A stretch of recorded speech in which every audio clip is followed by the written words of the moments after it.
Hoje eu quero falar não com quem tem burnout, mas com você que tem perto de você uma pessoa que você ama e que chegou a um burnout. Um parente, seu amigo, sua mulher, seu marido, seu namorado, sua namorada, enfim, um irmão, um primo, uma pessoa próxima que você ame, que teve um colapso por excesso de estresse. Ela pode chegar a você contando que ela teve um burnout, que ela tem síndrome do burnout, que ela teve um colapso por estresse, que ela tá com fadiga de adrenal, tudo isso é a mesma coisa. Então, eu queria falar com você porque, do ponto de vista de uma pessoa que teve burnout, no caso eu, quem tá à nossa volta é sempre muito importante, é sempre muito fundamental que a gente tenha o apoio e a compreensão das pessoas que estão à nossa volta. E o que eu vejo é não só incompreensão, mas às vezes muita ignorância. Quando eu digo ignorância, é o não conhecimento do que é o burnout. Então tem muita gente que faz muita coisa errada e que acaba prejudicando a recuperação de alguém, mas faz com a melhor das boas intenções. Quantas vezes a gente querendo ajudar alguém acaba atrapalhando de alguma forma a pessoa, porque ou ela não estava pronta para receber aquilo, ou a gente falou de uma forma que para ela soou mal, ou não era o momento certo, e a gente estava fazendo aquilo com a melhor das boas intenções, de todo o coração, porque a gente gosta da pessoa e quer ver ela bem. E eu acredito que se você está vendo esse vídeo é porque você tem alguém próximo a você que tem um burnout, talvez a própria pessoa possa ter te encaminhado, não sei como você chegou aqui, mas você está interessado em ajudar essa pessoa. E eu não duvido que você esteja tentando, às vezes tentando com todas as forças que você tem, mas talvez você esteja fazendo da maneira errada. E se for isso, se for esse o caso de você estar fazendo da maneira errada, você pode estar mais prejudicando do que ajudando a pessoa. Então eu queria te ajudar a entender pelo que a pessoa está passando e qual seria a melhor forma de você tentar ajudar. Então, em primeiro lugar, acho que o mais importante é você entender exatamente o que é burnout. Burnout é um colapso físico, mental, emocional, colapso total que a pessoa tem, que é sempre ocasionado por uma soma de 3 fatores. O fator 1 é o fato da pessoa estar sendo exposta a uma sobrecarga muito alta. O fator 2 é que essa sobrecarga muito alta, ela se dá num ambiente hostil. Então aqui a gente não precisa estar necessariamente falando de trabalho, apesar do mais comum ser a situação do burnout ser detonada em alguém por conta da sobrecarga de cobranças de um ambiente de trabalho. Às vezes a pessoa é uma mulher, por exemplo, com um filho recém-nascido, que está sendo muito pressionada ou cobrada por ela mesma ou por outras pessoas para dar conta daquela fase da vida em que ela tem uma série de demandas, em que ela está exausta, em que ela precisa dar conta de fazer coisas que ela não sabe fazer ainda, ou que ela não imaginou, que ela não sabe se está fazendo certo. Às vezes a pessoa tem que ajudar, por exemplo, os seus pais que estão doentes, ou tem um filho com necessidades especiais. Às vezes é uma soma de tudo isso. É um processo, um nível de demanda que tem na vida daquela pessoa, que exige dela tudo que ela tem de força.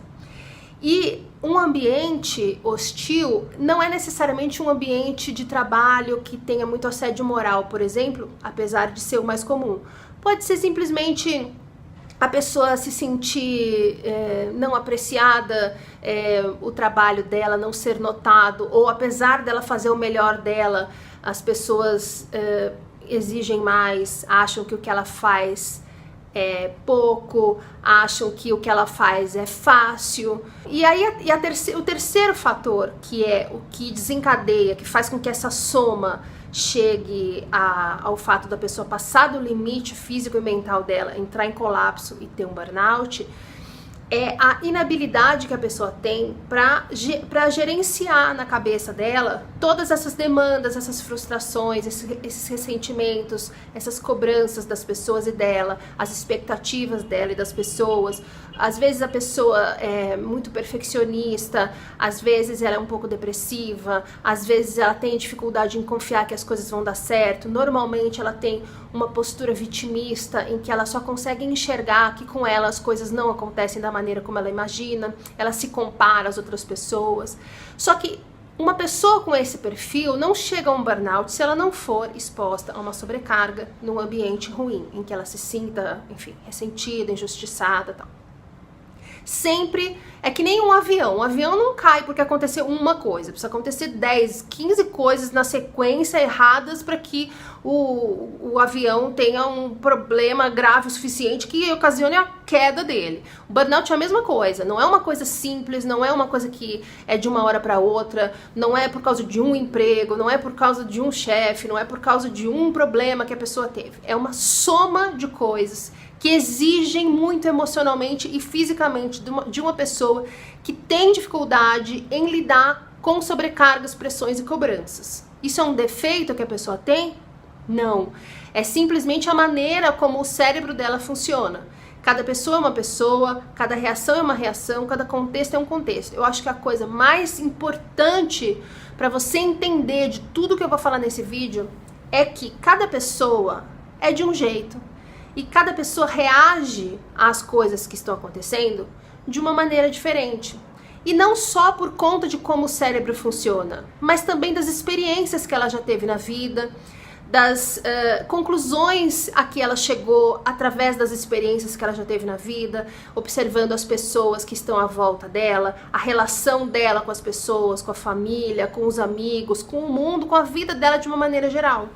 Então, antes de você falar, mas isso não é motivo, mas peraí, tá exagerando, mas comigo não seria assim, pensa que pessoas diferentes reagem de maneiras diferentes. E pensa também que apesar de você talvez nunca ter ouvido falar em burnout, é uma realidade. Você sabia que hoje, no Brasil, 32% dos trabalhadores, das pessoas economicamente ativas, têm diagnosticado a síndrome do burnout? E eu vou te falar uma coisa, esse número deve ser até maior, porque muitas pessoas que têm burnout são diagnosticadas como tendo depressão. Então, são coisas que você precisa saber antes de saber como ajudar e antes de saber o que passa na nossa cabeça. Em primeiro lugar, burnout é uma condição de saúde, não é uma frescura, não é igual a depressão, não é coisa da cabeça da pessoa, ela não tá fazendo para chamar atenção, não é mimimi, não é porque você reagiria de outra forma no lugar dela que ela deve reagir como você espera. Você precisa entender que cada pessoa é uma pessoa que passou por experiências diferentes e reage de maneiras diferentes. Isso não faz dela menor, nem maior, nem mais fraca, nem mais forte. É só que um é diferente do outro. A outra coisa é que burnout é uma condição de saúde que está cada vez mais acometendo as pessoas, apesar de muita gente nunca ter ouvido falar. Mas 32% dos brasileiros que trabalham terem sido diagnosticados com burnout não é um número bastante relevante? Eu acho que já é o suficiente para a gente entender que sim, é uma condição de saúde bem complicada. A questão que eu falei que não é depressão é o seguinte, essa é uma das principais dificuldades que uma pessoa, quando está se recuperando de um burnout, tem, que é a compreensão dela e de todo mundo, da diferença entre burnout e depressão. Então essa é a terceira coisa que você precisa saber. Burnout não é a mesma coisa que depressão. E existe um problema complicador aí, que é o seguinte, os médicos alopatas, eles enxergam, eles entendem o burnout como sendo depressão. Então, quando uma pessoa está com burnout e procura um médico alopata, o médico alopata, em 99,99% dos casos, vai falar, você tem burnout, e o tratamento é ir ao psiquiatra e tomar antidepressivo, em alguns casos um ansiolítico. Isso está errado. Existe um dado do ISMA, que é o International Stress Management Association do Brasil, que diz que 48% das pessoas que têm burnout têm depressão, mas 52% das pessoas que têm burnout não têm depressão. Portanto, tratar burnout e depressão como sendo a mesma coisa está errado. Aí você diz, mas o médico falou. O médico não é Deus. Os médicos alopatas, por uma série de motivos, acho que o principal deles é o fato do que é ensinado nas escolas de medicina ser o mesmo conteúdo durante décadas e o burnout ser uma doença com diagnóstico, com conhecimento relativamente recente, faz com que eles ainda estejam aplicando a solução para um problema como se acreditava 40 anos atrás que seria. Burnout não é a mesma coisa de depressão. Uma pessoa com burnout, ela tem que fazer um tratamento em duas frentes ao mesmo tempo. A primeira, porque o estresse, ele é um problema emocional. O estresse, ele vem pra gente quando a gente não consegue lidar com uma situação pela qual a gente está passando. Então, uma pessoa que tem uma sobrecarga muito alta, muita cobrança, muita pressão, num ambiente que faz com que ela não se sinta valorizada, não se sinta reconhecida ou injustiçada, isso cria um ressentimento, enfim. Essa pessoa vai ficar muito mais do que cansada, porque o cansaço a gente vai, dorme e resolve. O estresse é uma condição muito pior, em que o corpo começa a produzir hormônios e substâncias, enfim, para a gente gerenciar esse estresse de uma maneira louca, e é isso que deixa a gente doente. Então, apesar do estresse ser emocional, as consequências que o estresse traz para o nosso corpo são reais, são físicas. Por isso também o burnout é conhecido como fadiga de adrenal. Quando a gente, por exemplo, se vê numa situação de perigo, você acha que você vai ser assaltado, você dá de cara com um pitbull raivoso. As nossas adrenais são glândulas que nós temos ali na região, ali perto dos rins. Essas glândulas são responsáveis por produzir mais ou menos 50 hormônios para o nosso corpo. Entre eles, o cortisol e a adrenalina. Que quando você está numa situação de estresse, a produção deles é aumentada para que a gente tenha a condição de ficar em alerta e reagir rápido e fugir. É a condição, ou de reagir, mas uma condição que você tenha condições uma condição que você tenha condições, uma maneira do seu corpo funcionar que te dê condições de você sobreviver. Quando você se vê numa situação de estresse permanente, então todos os dias você vai trabalhar, você está estressado, todos os dias você chega em casa, precisa cuidar de alguém ou alguma coisa, você está estressado, essas glândulas adrenais, elas se sobrecarregam, porque elas vão ficar produzindo essa quantidade de cortisol, de adrenalina, e deixando o seu corpo em alerta para que você possa reagir e fugir. Isso o tempo inteiro. Elas não foram feitas para conseguir fabricar essa quantidade de coisas o tempo inteiro. E aí o que vai acontecer? Simplesmente uma hora elas vão colapsar. O cérebro vai desligar a chave geral do corpo e vai falar chega, porque se continuar assim, o corpo vai morrer. Então, para que a gente sobreviva, as adrenais param de funcionar, o corpo muda a forma de interagir uma parte com a outra. E no final das contas nós temos uma exaustão muito hardcore, uma fadiga crônica, porque é uma exaustão que perdura durante meses, a pessoa fica um pouco letárgica, o corpo começa a não lidar tão bem com açúcar, com sal, com água, fica tudo muito maluco, a tireoide pira, a parte hormonal pira, o sistema autonômico pira, o corpo começa a funcionar como se ele fosse um computador, seria com um modo de segurança, e a bateria no 10%. Então a pessoa pode parecer para os outros que ela está deprimida, porque ela fala que não tem vontade, que não consegue. Tem gente que acha que a gente está com preguiça, tem gente que acha que é frescura, tem gente que acha que é uma desculpa para não ir trabalhar, para não fazer as coisas. Tem gente que acha que é depressão. É depressão? Não necessariamente. Um dos sintomas da fadiga de adrenal, inclusive, é a pessoa ficar deprimida, mas isso não significa que ela tenha depressão. E algumas pessoas têm depressão, sim, algumas pessoas que têm burnout, como eu falei, 48% delas têm depressão também. Então, na hora de tratar, é bom que você saiba que o tratamento mais eficiente para uma pessoa com burnout é ela, ao mesmo tempo, fazer um tratamento num médico ortomolecular, esse sim entende esse funcionamento das adrenais e o que mais que pode ter acontecido com o corpo da pessoa, porque como eu disse, cada pessoa é uma pessoa, cada experiência é uma experiência, cada corpo é um corpo. Então pode no meu corpo surtar coisas que na pessoa que você conhece não surtar e no dela pode surtar coisas que no meu não surtou. Mas o médico ortomolecular é um médico que vai conseguir entender esse quadro de uma maneira geral e propor a reposição de um monte de suplementos que a gente perde por conta do estresse. Ele vai reequilibrar o nosso corpo de uma forma que o corpo consiga funcionar de novo, numa maneira normal, com ninguém surtado, com tudo funcionando direitinho, para que a gente tenha disposição de novo, consiga dormir de novo, porque outra coisa que acontece com praticamente todo mundo é a dificuldade de dormir, por causa do cortisol, por causa de uma série de coisas. Mas o que você precisa saber é, apesar do estresse ser emocional, as consequências são físicas e reais.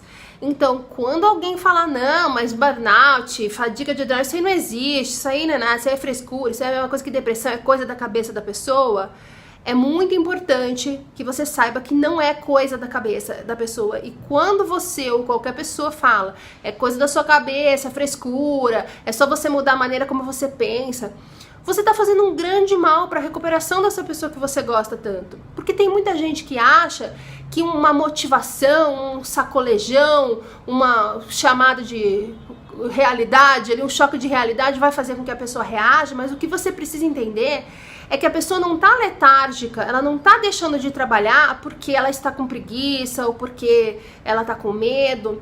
Ela não consegue. É a mesma coisa que você quebrar a sua perna, você tá com a perna quebrada, tá engessada. E aí eu falo assim pra você, vamos correr em volta do quarteirão? Aí você fala, não dá, porque eu tô com a perna quebrada aqui, não consigo nem andar. Aí eu falo, isso é só você ter um pouco de vontade, é só você querer. Vamos lá que você consegue. É a mesma coisa, é o mesmo absurdo.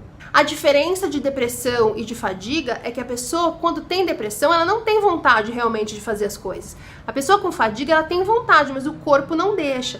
Então é importante que você entenda a diferença entre uma coisa e outra. Porque às vezes você pode forçar a barra de uma pessoa que está com depressão e deixá-la mais deprimida, e o certo seria você oferecer uma ajuda para que ela procure um profissional, no caso um psicólogo ou um psiquiatra, que possa ajudá-la. A pessoa, quando não tem depressão, ela tá, por exemplo, com fadiga crônica, ela tem vontade de fazer, mas não consegue. E quando você fala, vamos, tem que querer, então você tá diminuindo a pessoa. Porque você tá chamando ela de fraca. Você tá falando, eu não acredito que você tenha alguma coisa realmente que te impeça de fazer tal coisa, de trabalhar, de fazer não sei o que comigo. Você tá fugindo da vida, você tá sendo fraca. E tudo que a pessoa não precisa numa recuperação de burnout é que alguém fale que ela está sendo fraca. Porque quem chegou num burnout é o oposto de fraco. A pessoa lutou tanto, com todas as forças que ela tem, ela lutou tanto, com tanta força, que ela levou o corpo dela a ultrapassar o limite físico dela. Como você pode achar que uma pessoa dessa está sendo fraca? Ela é uma pessoa forte. Acontece que ela esgotou as forças dela por conta daquela soma de sobrecarga, de ambiente hostil e de uma inabilidade que ela tem em lidar com pressões muito altas, expectativas muito grandes.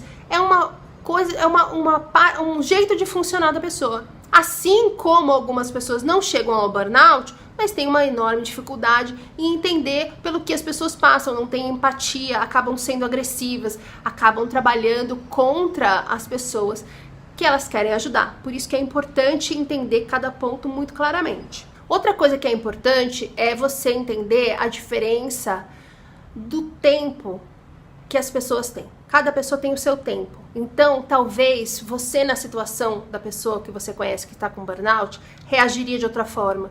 Talvez você procurasse um médico mais rápido. Talvez você procurasse um outro tipo de terapia. Mas isso é você. Ela funciona de outra maneira. E quando você fala pra pessoa, eu acho que você tá fazendo errado, eu acho que você deveria fazer de tal jeito, ou pressiona pra que ela vá mais rápido, você tá atropelando o processo que ela tem pra entender o que tá acontecendo. Cada um tem seu tempo. Você não pode exigir que uma pessoa reaja e viva a partir do seu tempo. Talvez você ache que ela deveria fazer de outro jeito, você na situação dela entende de outra forma, mas você é você e ela é ela. Outra coisa que acontece muito são as pessoas da família ou os cônjuges, adoro essa palavra, pressionarem a pessoa para que ela sare logo e volte a trabalhar, a assumir de novo as responsabilidades dela, seja dentro de casa, seja no trabalho, seja contribuindo com o salário. Mas quando você faz isso, você está dizendo que ela não tem nada e que ela pode voltar a trabalhar quando ela quiser. É um erro muito grande achar que a pessoa com burnout não quer mais trabalhar. Isso não é verdade. Ela talvez não queira mais trabalhar da forma como ela trabalhava. Talvez ela não queira trabalhar no lugar que ela trabalhava. Talvez ela não queira mais trabalhar na área profissional em que ela atuava. Mas isso não quer dizer que ela tá de preguiça, que ela resolveu que vai enrolar, que vai tirar um ano sabático e que não vai fazer nada. Não é isso. Saiba que ela está se sentindo derrubada, ela está se sentindo incomodada por não poder mais contribuir, de não poder mais trabalhar, de não ter mais a vida que ela fazia. A pessoa fica muito incomodada por não ter as opções que ela tinha de fazer as coisas. Então, quando eu não consigo ir fazer uma atividade simples e alguém fala assim, ah, mas tudo bem, porque você pode aí ficar sem fazer nada, ou ai que inveja, eu também gostaria de não fazer nada, isso me joga lá pra baixo. Porque o que eu tô ouvindo é, bom, eu posso fazer o que eu quiser e você não faz nada, você optou em fazer nada. Quando na verdade a minha opção não é essa, eu só não tenho opção. Eu faço nada porque eu não tenho outra opção. E existe uma coisa desesperadamente diferente entre você optar em fazer nada e você não ter outra opção a não ser fazer nada, porque senão você vai ficar exausto, se sentindo mal e vai dar tudo errado e você não vai dormir e vai, entendeu? Tem muita gente que quando tá passando por um burnout, justamente por estar parado, por não poder contribuir mais com a família ou na sua própria vida da maneira como fazia, a pessoa passa a se sentir meio um estorvo. Você passa a ser dependente das outras pessoas para algumas coisas. Tem fases em que a fadiga tá mais alta, tem fases que a fadiga tá mais baixa. Então a pessoa, quando melhora, se anima, quando piora, ela fica deprimida porque ela achou que estava melhorando e não melhora. E uma coisa também que acontece muito é isso. Quando a pessoa melhora e depois piora, o que é absolutamente normal numa recuperação de burnout, as pessoas em volta acham que ela se deprimiu, que ela perdeu a coragem e começam a falar, mas você estava boa outro dia e hoje você não tá, mas que coisa. Não depende dela. Você precisa entender que a pessoa que está com burnout está fazendo tudo o que está ao alcance dela, tudo que as forças dela permitem fazer para se recuperar. Você só deve se preocupar se a pessoa parar de tentar, se a pessoa desistir, se ela falar, eu não vou sarar, comigo não dá certo. Essa é a hora em que você vai perceber que ela está com depressão ou que ela tem depressão e ela precisa de uma ajuda também na parte da depressão. Então, o tratamento ortomolecular é a maneira mais eficaz de se lidar com as consequências físicas do estresse. É um reequilíbrio do corpo, não é um tratamento rápido.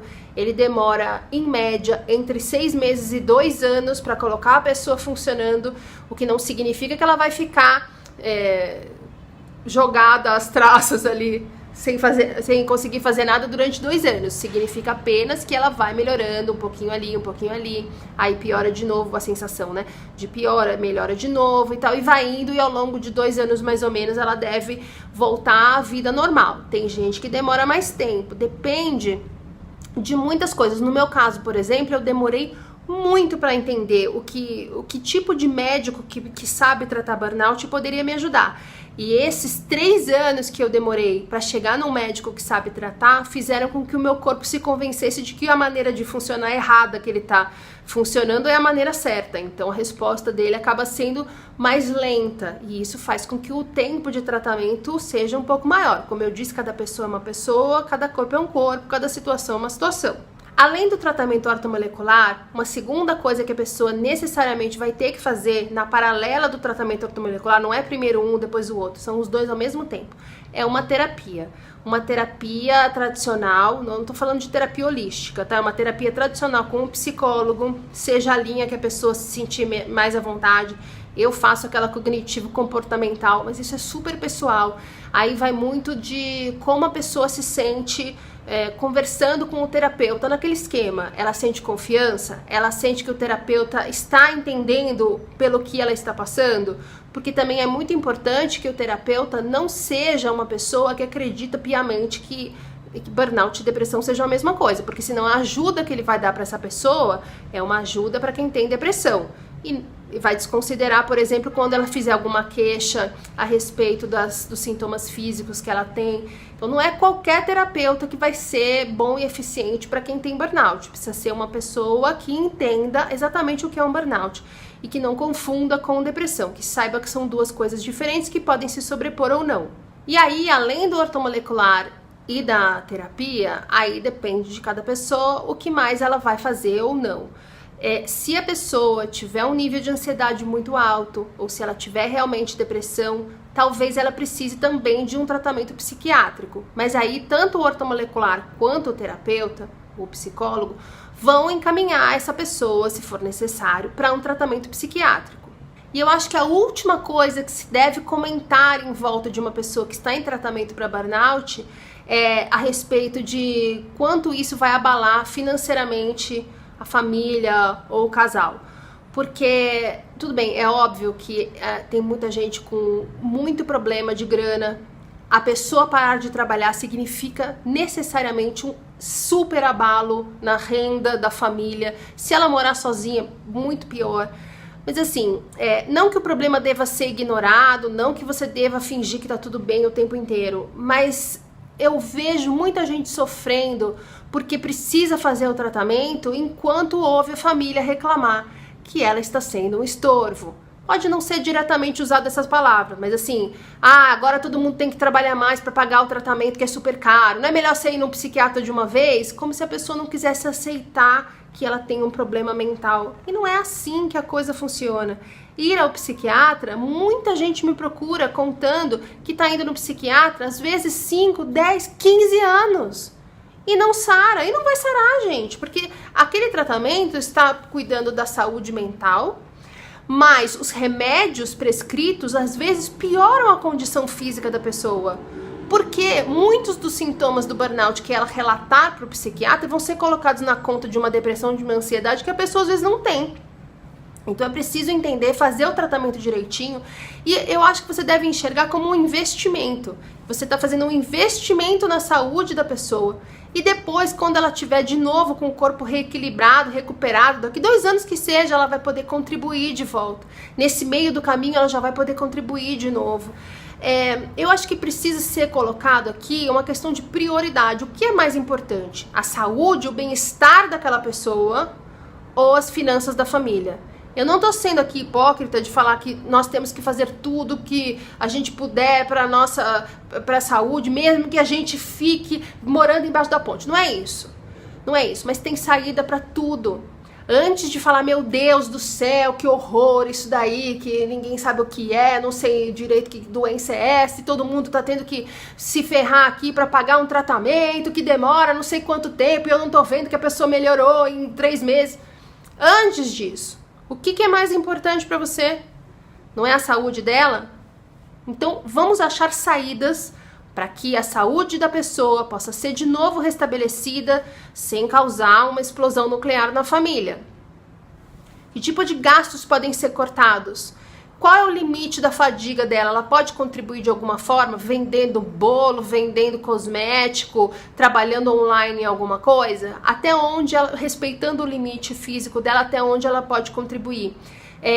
A terapia tem muitos e muitos lugares em todos os estados do país que tem atendimento social, ou seja, ou não se cobra nada, ou se cobra um preço simbólico por sessão de terapia. A internet está aí para isso, para a gente se informar a esse respeito e achar caminhos e saídas e oportunidades para lidar melhor com o total da conta. Se você, por exemplo, tem um atendimento social de terapia, você só vai precisar pagar um médico ortomolecular. A gente tem que achar saídas, gente. Não adianta falar, putz, é caro pra caramba ortomolecular, meu Deus, não vai dar, não posso pagar. Vamos pensar o que pode ser feito, porque é um investimento que se está fazendo na saúde da pessoa. Uma vez com a saúde 100%, ela vai voltar a colaborar, ela vai voltar à vida dela plenamente. O que não pode ser colocado é essa sensação na pessoa que já está passando por tudo isso, de que também ela está sendo um problema, um fardo, um estorvo para a família, porque ela está gastando dinheiro e não está contribuindo. É como se você tivesse um filho que o médico fala, olha, é proibido ele comer açúcar. Aí no seu bairro você tem uma vendinha que fica na esquina da sua casa que vende só açúcar. E aí o supermercado mais próximo que tem da sua casa, que vende todos os tipos de alimento, fica a 30 quilômetros da sua casa. Aí você trabalha a 1 quilômetro da sua casa. A sua opção número 1 é você, voltando do trabalho, parar no mercadinho que só vende açúcar e comprar açúcar e dar para o seu filho que o médico mandou não comer açúcar. Sua outra opção é pegar transporte, desce, sobe, pega, vai ali, gasta um puta de um tempo do seu dia para você ir no supermercado comprar outras coisas que não sejam açúcar para dar pro seu filho. Agora você me conta, se você falar para mim que você vai dar açúcar para ele porque você tá cansado e é a única coisa que tem por perto, você tá pensando no bem de quem? Você tá pensando no bem do seu filho ou no seu bem? Essa situação de recuperação de burnout tem que ser bom para as duas partes. Então assim, a pessoa não está contribuindo porque ela não pode, não porque ela não quer. ela não deve ser então tratada como sendo um estorvo, porque ela já está depressiva, ela já está ali muito incomodada com os seus limites, ela está assustada, ela está desamparada, ela não sabe muito bem o que está acontecendo, ela tem medo do que possa acontecer, porque as experiências que ela teve até ali levaram ela a crer que as coisas na vida dela são muito mais difíceis do que realmente são. Esse tipo de medo é que estressa a gente. Se a família, essas pessoas em volta, o marido, a mulher, os filhos ficam falando que a situação tá ruim por causa disso, que ela ficou doente porque ela é fraca, ou qualquer coisa desse tipo, você tá estressando mais a pessoa, você tá colaborando para que ela fique mais doente. E aí você reclama que ela não sara nunca. Então é preciso pensar nos dois lados. Entendeu? Se você opta em comprar açúcar porque é perto e é melhor pra você e dá o açúcar pro seu filho que o médico proibiu, a responsabilidade é sua. Não adianta você reclamar que ele ficou mais doente. Você provocou isso nele. Então é preciso enxergar os dois lados, se colocar no lugar da pessoa que está passando por um burnout e tentar entender o quanto é horrível você não poder fazer as coisas, o quanto é horrível você se sentir exausto o tempo inteiro, o quanto é horrível você ficar na dúvida se você fez alguma coisa errada, se você podia fazer alguma coisa diferente, porque nesse processo de recuperação do burnout, a pessoa obrigatoriamente tem que se reinventar completamente, tem que reinventar a vida dela. E ela vai sim considerar se foi culpa dela, se foi culpa dos outros, o que ela poderia ter feito diferente. A terapia vai trabalhar com ela esse conhecimento, esse autoconhecimento, mas essa consciência de que tipo de comportamentos e pensamentos ela tem que geram tanto estresse para a vida dela. E a gente nunca pode falar, mas também ela não sabe lidar, porque toda vez que você xinga no trânsito, toda vez que você fica ansioso porque você está atrasado, toda vez que seu chefe cobra alguma coisa e você fica desesperado, você também não está sabendo lidar com a situação em que você está passando. A gente tem hoje um estilo de vida massacrante para qualquer tipo de pessoa. Então você achar que a pessoa que não sabe lidar com isso é fraca, você está se fazendo de fraco também. É preciso entender exatamente a situação. As pessoas estão ficando doentes por excesso de trabalho, por excesso de cobrança, por excesso de expectativa, por sobrecarga muito alta, porque a gente fica trabalhando 24 horas porque tem o celular, porque tem e-mail. As pessoas estão dentro de uma concorrência muito alta. A gente não pode culpar uma pessoa por não saber lidar com isso, apesar de você também não sabe pelo que a pessoa passou. Será que se você tivesse passado pelo que ela passou, você não teria a mesma reação? Jamais saberemos. E mesmo que tenha, as pessoas são diferentes, é preciso respeitar a pessoa. Se você gosta dela, você tem que tentar entender o ponto de vista dela. Não adianta ficar falando vamos, você só vai fazer ela se sentir pior e ainda por cima odiar você. Porque o sentimento que a gente tem quando alguém não entende o que a gente está passando e faz questão de deixar claro que é falta de força de vontade nossa, ou que a gente está sendo fraco, ou que a gente está estorvando alguém, é a gente se ressentir mais ainda, se estressar mais e ficar com raiva. E com toda razão.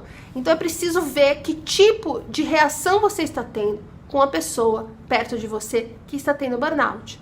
Então a melhor coisa que você faz para ajudar alguém é entender o que exatamente é um burnout, pelo que a pessoa está passando, conseguir compreender que ela não está passando por isso porque ela quer, nem porque ela foi fraca, nem porque ela está preguiçosa, nem porque ela está de frescura. Entender que não é coisa da cabeça dela, que ela está se sentindo desamparada, que ela está se sentindo assustada. É importante que você ajude a pessoa a encontrar um médico ortomolecular que pode cuidar dela, um terapeuta que entenda que o que ela tem é diferente de depressão. Se ela tiver depressão, que ela consiga um tratamento para depressão na paralela também da melhor forma, sendo apoiada por todos vocês, sendo apoiada pelas pessoas que estão à volta dela, que entendem que o que ela tem é uma coisa que ela vai sarar e deixar claro para ela. A gente sabe que você vai sarar, mas no seu tempo, fica tranquila. Não pode tentar estressar a pessoa para ela sair de uma condição que foi causada por excesso de estresse. Ela vai precisar fazer algumas mudanças na alimentação dela, por exemplo. É bom que a casa colabore, que tenha à disposição as coisas que ela precisa comer, as alterações que ela vai fazer, sem ficarem gozando da cara dela, sem ficarem falando, você não pode comer, eu posso. Gente, vamos entender que uma pessoa doente é uma pessoa doente. Se a pessoa tivesse tido um AVC e tivesse sequelada na sua casa, você não trataria da melhor forma, com respeito e mantendo a dignidade dela? É a mesma coisa. Você não vira com uma pessoa com AVC e fala, haha, eu posso comer isso aqui, você não. Vamos lá, isso é falta de vontade, vamos levantar, vamos agilizar isso aí. É a mesma coisa. Não é porque você não consegue enxergar na pessoa um problema físico que ela não tenha um problema físico. A gente sofre muito com isso. Muita gente encontra com a gente e fala, mas você tá super bem. E a pessoa tá achando que uma sensação de desmaio iminente, não dormiu, tá se sentindo mal, naquele dia tá deprê. E as pessoas falam, você tá ótima. E isso é meio que, você tá ótima, eu não sei o que você tá falando então. Olha o exagero. A pessoa com burnout é desautorizada o tempo inteiro. Então, a principal coisa que você precisa entender é não desautorize a pessoa, entenda que ela está sofrendo, ela está passando por um problema de saúde, ainda que você não entenda, ainda que você não possa ver, ainda que você ache que é uma coisa muito fora do que você conhece. Como você se sentiria se você tivesse com uma enxaqueca muito severa e alguém ficasse acendendo a luz, alguém ficasse falando, e aí, posso ligar aqui o rádio? Você vai demorar muito aí? Vamos, levanta que eu quero dormir aí. Como você se sentiria? Tenta pegar essa sensação de como você se sentiria nessa situação e entenda que a pessoa com burnout está muito próximo disso. Às vezes uma pessoa levanta muito tarde porque só conseguiu pegar no sono às 6 da manhã e ouve que, você acorda tarde. A gente vai ouvir isso de 90% das pessoas que estão à nossa volta. Então não seja você um desses 90%. Seja um dos 10% que faz com que a pessoa se sinta bem, que ela tenha esperança, que ela continue tendo a força de vontade dela, que ela continue entendendo que ela está sendo respeitada, que ela continue vendo que tem algumas pessoas que entendem o que ela está passando, que se preocupam com ela, que querem ajudar e que estão fazendo de tudo para que ela tenha as condições ideais para se recuperar daquilo.